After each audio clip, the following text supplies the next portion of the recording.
देवों के देव महादेव उज्जैन स्थित महाकालेश्वर मंदिर में साक्षात विराजमान है।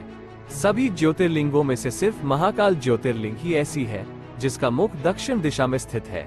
प्राचीन काल से ही उज्जैन का यह अचरज भरा सत्य है कि यदि कोई राजा उज्जैन में रात गुजार लेता था तो उसे अपनी सल्तनत गंवानी पड़ती थी।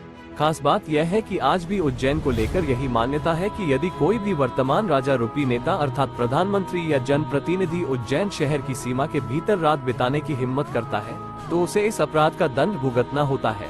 आखिर ऐसा क्या रहस्य जुड़ा है उज्जैन नगरी के महाकालेश्वर मंदिर से, जहां कोई भी मानव रूपी राजा रात नहीं बिता सकता है? आइए जानते हैं उज्जैन के महाकालेश्वर मंदिर का वो रहस्य जिससे हर कोई अनजान है।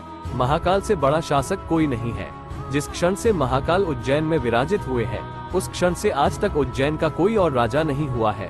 उज्जैन के केवल एक ही शासक है और वो है प्रभु महाकाल। पौराणिक कथाओं के अनुसार कोई भी राजा उज्जैन में रात्रि निवास नहीं करता है, क्योंकि आज भी बाबा महाकाल ही उज्जैन के राजा है।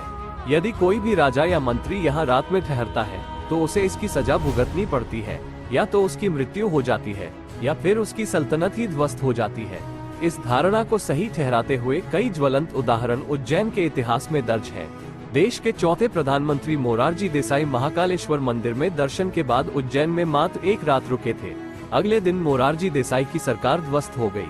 उज्जैन में एक रात रुकने के बाद कर्नाटक के सीएम वाईएस येदियुरप्पा को 20 दिनों के भीतर इस्तीफा देना पड़ा। राजा विक्रमादित्य के बाद से उज्जैन के किसी भी मानव राजा ने कभी भी उज्जैन शहर में रात नहीं बिताई है, और जिन्होंने ऐसा किया उनमें से कई राजा आप बीती कहने के लिए जीवित नहीं रहे।